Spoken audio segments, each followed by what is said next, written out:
भगवान राम को 14 वर्ष का ही वनवास क्यों? कैकेयी को ऋषि दुर्वासा ने क्या वरदान दिया था? राजा दशरथ की तीसरी पत्नी कैकेयी ने भगवान राम को ही 14 वर्षों के वनवास पर भेजा था। वैसे तो कैकेयी भगवान राम को अपने बेटे भरत से भी ज्यादा प्रेम करती थीं, जबकि कैकेयी ने भगवान राम के लिए 14 वर्षों का वनवास मांगा था। तब भरत बहुत हैरान हुए थे। राजा दशरथ के विवाह के पहले कैकेयी महर्षि दुर्वासा की सेवा किया करती थीं। कैकेयी की सेवा से प्रसन्न होकर महर्षि दुर्वासा ने कैकेयी का एक हाथ वज्र का बना दिया था और आशीर्वाद दिया था कि भविष्य में भगवान तुम्हारी गोद में खेलेंगे। समय बीतता गया और कैकेयी का विवाह राजा दशरथ के साथ हुआ। कई सालों के बाद स्वर्ग में देवासुर संग्राम प्रारंभ हो गया। देवराज इंद्र ने राजा दशरथ को सहायता के लिए बुलाया। रानी कैकेयी भी महाराज की रक्षा के लिए सारथी बनकर देवासुर संग्राम में पहुंची थीं। युद्ध के दौरान महाराज दशरथ के रथ के पहिए की कील निकल गई और रथ लड़खड़ाने लगा।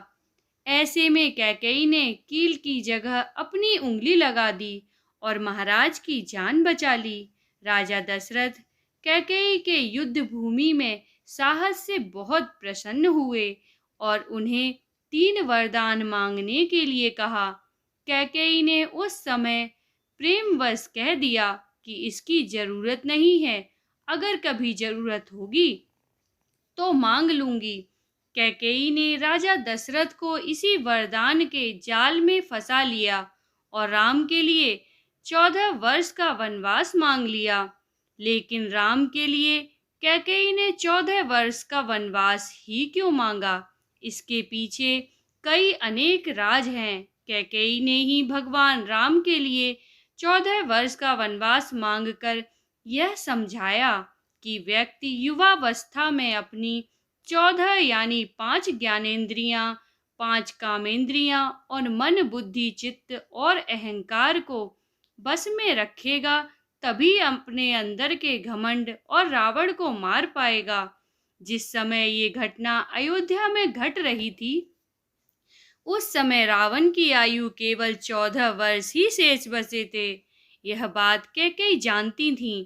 यह घटना तो अयोध्या में घट रही थी, लेकिन इसकी योजना देवलोक में बनी थी। कैकेयी को राम पर भरोसा था, लेकिन दशरथ को नहीं, क्योंकि वह राम के साथ पुत्र मोह में बंधे हुए थे। भगवान राम श्री हरि विष्णु के अवतार थे। यह सारी योजना उन्हीं की बनाई हुई थी। इस योजना में भगवान राम ने सरस्वती से मंथरा की मति में अपनी योजना डलवाई। मंथरा ने कैकेयी को वही सब सुनाया और समझाया जो सरस्वती करवाना चाहती थीं। इसके सूत्रधार स्वयं भगवान श्री हरि विष्णु थे। उन्होंने ही यह योजना तैयार की थी। कैकेयी यह जानती थी कि यदि राम अयोध्या के राजा बन गए तो रावण का वध नहीं होगा। इसके लिए वन में तप करना जरूरी था।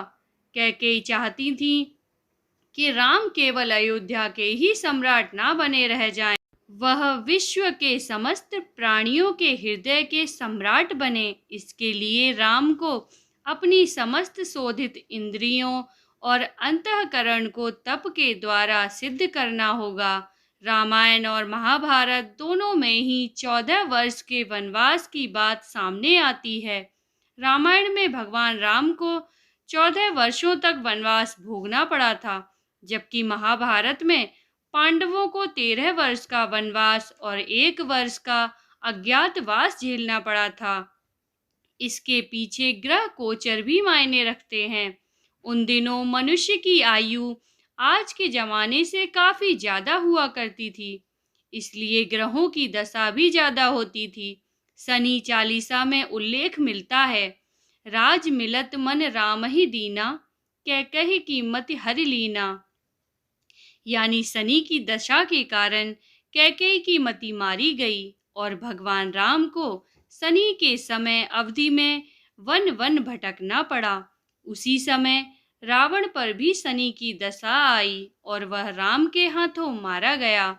शनि ने अपनी दशा में एक को कीर्ति दिलाई और दूसरे को मुक्ति दिलाई। तो दोस्तों, आपको यह प्रसंग कैसा लगा हमें कमेंट करके जरूर बताएं और वीडियो पसंद आई तो वीडियो को लाइक और चैनल को सब्सक्राइब करें। कथा सुनने के लिए धन्यवाद।